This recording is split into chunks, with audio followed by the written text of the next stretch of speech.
Today we're going to talk about a skincare brand that came and went so quickly that some of you probably didn't even realize it had ever existed. With the news at the end of 2024 that Paris Hilton's 1111 media brand is expanding into the world of beauty, I thought now would be an interesting time to talk about her first ever attempt at launching a beauty brand, including how it came about, what products it included, and why it so quietly disappeared. Excuse the Halloween getup, but it's cold. It's so cold at the moment. Even with the heating on, this room isn't heating up. It's just cold. So this is the warmest thing I own. So why skincare? Now, Paris Hilton has done a lot of things in her life, right? A lot of things already up to that point that she launched her first brand. She's been a socialite. She still is, I guess. A reality TV star, a singer. I don't care what anyone says. Stars Are Blind. Her debut album is amazing pop music, one of the best pop albums ever. She is now a DJ and of course an entrepreneur, but how exactly did she end up launching her own skincare brand? Well, first of all, she kind of already had a successful fragrance line, right, for years. This was at a time when not every celebrity was launching a fragrance, but it was the equivalent of the celebrities launching skincare now, right? It was kind of like a thing, like the celebrity pipeline. You become famous for like reality TV or being a socialite, you launch a fragrance. She actually launched her first fragrance all the way back in 2004 called Paris Hilton. Very good name. And after that, she released new scents fairly regularly, and the line has become a huge success. They're good. I smelled them. They're actually really, really nice. And to date, she's actually launched 30 different fragrances, which have brought in an estimated $3 billion in revenue. So she'd already had some success in the beauty world when in 2016, she decided she wanted to explore other areas of beauty. And apparently skincare just seemed like the next natural step for her. In a recent interview with Zach Sang, she said that she's been interested in skincare since she was a child and that she's already been doing a 10-step skincare routine that her mum taught her since she was just 8 years old. She was one of the original Sephora kids. And explaining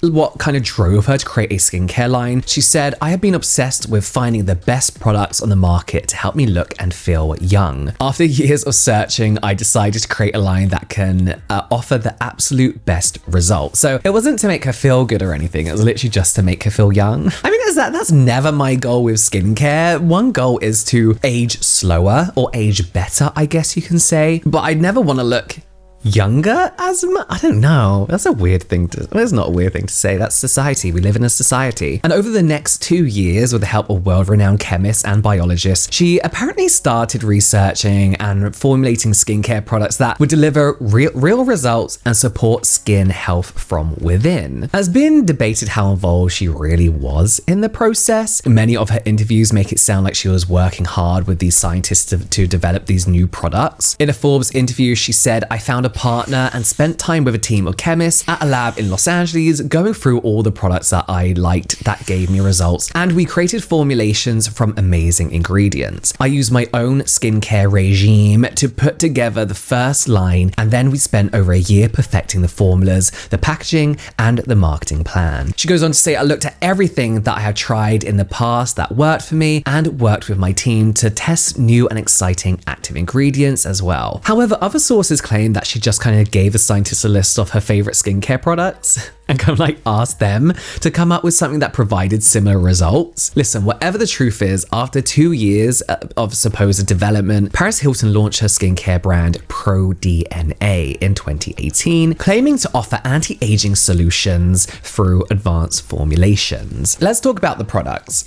What were the products? How many were there? What did they do, etc.? The brand launched with 4 core products: dual action cleansing gel, lift and firm eye cream, advanced recovery serum, and face and décolletage cream. The foundation for all of these products was a proprietary formula called Matrix, made from enzymes delivered from Mediterranean microalgae, which actually sounds quite nice. Like, that sounds I'd use that. That sounds right. According to the brand, this enzyme complex worked at the cellular level to repair DNA damage, support skin cell renewal, and combat aging, giving you healthy, glowing skin. They claim that this proprietary, I'm not even going to try and correct myself there, concentration penetrates deep within the layers of skin to support the body's natural DNA maintenance to counteract the effects of aging from the inside out. Interesting. So the cleansing gel was designed to cleanse and exfoliate day without stripping the skin of moisture. They say it's suitable for all skin types and can remove dirt, makeup, and pollutants, also claim to protect against signs of aging like fine lines and wrinkles, with their key ingredients being cucumber extract, which is nicely soothing and hydrating, apple amino acids serve as a gentle skin conditioner, and bromelain, which is an enzyme derived from pineapple that helps reduce inflammation, has a slight exfoliating effect to it as well. The Lift and Firm Eye Cream was apparently a luxurious anti-aging treatment designed to target fine lines, puffiness, and dark circles around the eyes, with key ingredients including aloe vera water, one of my favorites, to help soothe and calm the skin. It's quite hydrating too. Diamond powder to reflect light apparently and diminish the appearance of shadows under the eyes, and Persane silk tree extract to lift and firm and strengthen the eye area. There's nothing really innovative in this eye cream. They're all quite common in eye creams. Their Advanced Recovery Serum was a serum that helped to help the skin's natural cell regeneration process, with key ingredients including marine extracts to provide hydration and essential nutrients, as well as antioxidants to protect against environmental stressors and free radical damage. And their Face and Décolletage Cream was a quick absorbing cream that could be used day or night and was apparently suitable for all skin types. Designed to address signs of aging like fine lines and wrinkles and hyperpigmentation, with key ingredients including caviar extract, which was rich in vitamins and minerals to nourish the skin, hyaluronic acid to help plump and hydrate, and peptides to support collagen production for improved skin elasticity. Listen, none of these products sound bad. None of them sound awful in any way whatsoever. But in 2018, people still weren't really as educated in skincare as they were to this day. And even though these products do sound like a load of fluff, they still have some science to them. But I can imagine back in 2018, these products in particular would have sounded like absolute bullshit. Like, what the, like Persane, caviar in my peptides? Like, what the fuck is going on? And these products were kind of marketed as a comprehensive anti-aging routine, right? You had to use them all together, claiming to use these advanced ingredients to deliver very visible improvements in skin health and appearance. And ProD.N.A did gain a lot of attention upon its launch, mainly because Paris herself and the brand's marketing team had made very bold claims about the effectiveness of her products. In promotional interviews, she was quoted as saying, "So it's basically the fountain of youth. It makes your skin glow, it renews your cells, and everybody who uses it loves it." She also gained a lot of attention for herself and the brand by saying in multiple interviews again that at the time that she'd never had any cosmetic procedures done. She said, "I've never had any surgery done. I've never had Botox. I've never had anything done in my life, and I think it has a lot to do with taking care of my skin, staying out of the sun, and being educated at a young age." This was a claim that many questioned, but it also made plenty of others want to know what else she was doing to give her such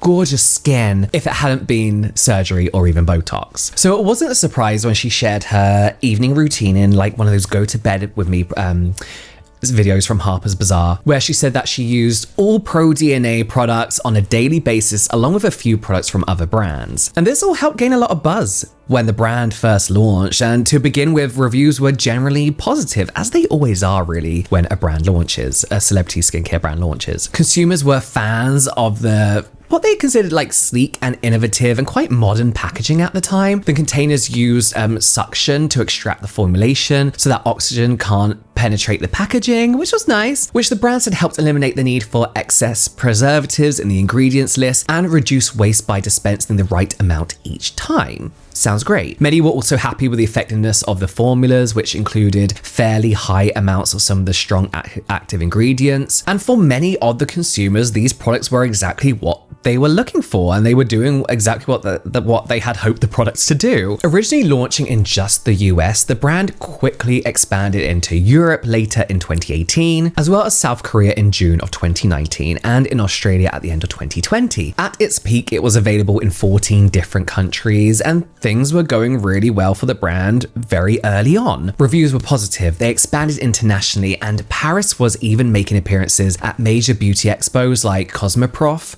to promote the line. It seemed like ProD.N.A was poised to become a major player in the beauty industry. But despite their early success and no major controversies whatsoever, sadly the brand wouldn't be around for very long at all, with it disappearing even quicker than it came about. So what Like, what went wrong? Like, where did it go? Nobody really knows exactly what went wrong for this brand, as no public announcements have ever been made. It just seemed to like fade away. It was suddenly abandoned with like no explanation. But there are a few reasons. There are a few not really conspiracies, just like ideas floating around as to why they just suddenly disappeared. They are as follows. Some believe that although Paris's name brought a lot of attention at the start, it was mostly fans who bought her products, and that happens with a lot of celebrity skincare. It kind of just becomes like merchandise, like celebrity merchandise. Like, people bought it because they liked her, not because the products were actually anything special. They would have also been more likely to leave a positive review for all the products, regardless of the actual quality. So after the initial rush of the fans who bought and reviewed her products, when the wider beauty market started buying them, reviews weren't quite as positive, and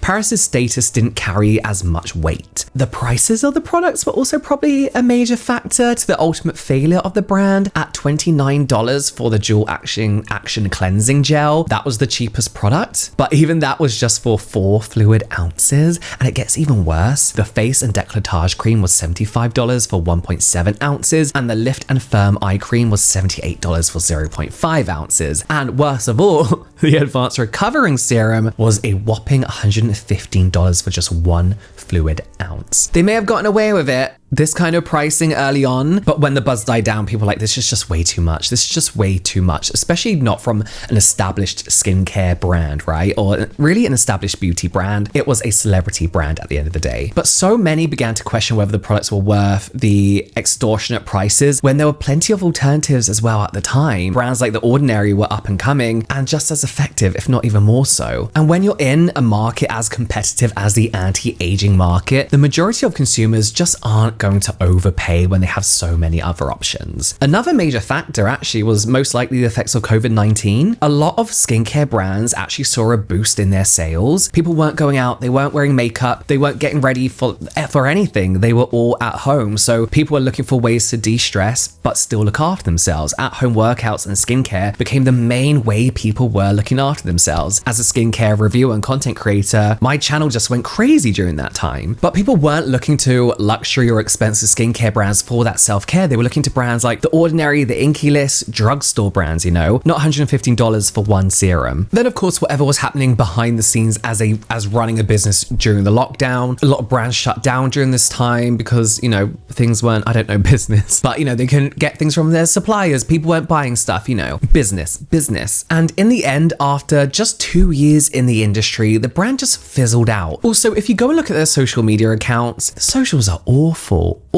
It looks like early Pinterest. I don't know, it just doesn't make sense. Even in 2018, it looks outdated. I think for a celebrity skincare brand to work, it has to reflect that celebrity in some way. For example, there's something about Fenty that Rihanna's essence is just throughout all of it. Whether you like the products or not, as a brand, it's perfect. Like, something just works. Rare Beauty has that like sophistication, that elegance that I associate with Selena Gomez. There's just something to these brands that, whilst not branded and slapped with celebrity faces all over their products, the essence of the celebrity is still within it. When you look at ProD.N.A, where the fuck is Paris Hilton? She's not in it. So then after just 2 years in the industry, ProD.N.A just disappeared. Their social media accounts went silent in June of 2020, and retailers quickly sold out of products and they would never be restocked. No announcement was ever made explaining what was going on. So fans were kind of left just wondering what happened, and they still are to this day. I couldn't find any explanation given for the disappearance of the brand by either Paris Hilton or ProD.N.A as the brand itself. The products are out of stock on Macy's, Amazon, and pretty much everywhere else. And the only site I could find that was still selling the products had them marked down at half the price. So if any of you know anything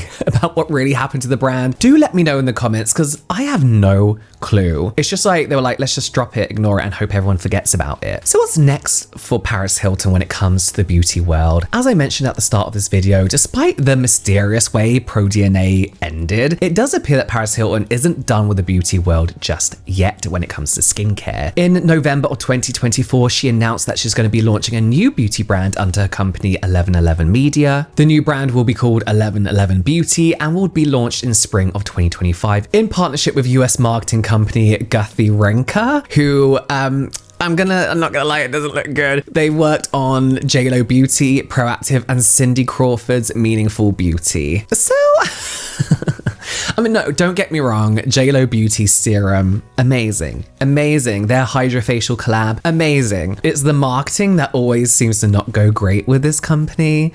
So we'll see. In a press release, Paris said, "My mission with everything I do at 1111 Media is to help people feel confident and live their most iconic lives. Now with 1111 Beauty, partnering with Gathi Renka has allowed me to..." Sorry. I hate that name so much. "Has allowed me to bring my vision for beauty and wellness to life, blending cutting-edge technology with transformative results." That doesn't give much away, if I'm honest, but I'm excited. She's definitely having a bit of a moment again in recent years, and 1111 Media has been hugely successful for her, so I'm looking forward to seeing what Paris and 1111 Beauty actually come out with. Honestly, I think as far as celebrity skincare brands go, Paris Hilton makes sense, and I don't know why. I don't know why. Is it just because her life has always been about the way she looks that I kind of feel like it makes sense? Do you know what I also think it is? And I should have said it at this beginning. I have a lot of respect for Paris Hilton. I think I watched a lot of documentaries, a lot of interviews with her, especially about her life growing up, but also her as a businesswoman. And I genuinely have a lot of respect for her in both essences, in both her personal life and how she is as a businesswoman. And I think it's that makes me think that she can do something really good when it comes to skincare. Not necessarily because I think she knows a lot about it. She could know more than she's letting on, but I think there will be the right people wanting to work with her. That makes me interested. But let me know what you think in the comments. Hopefully it's going to be something that lasts a little bit longer at least than ProD.N.A did.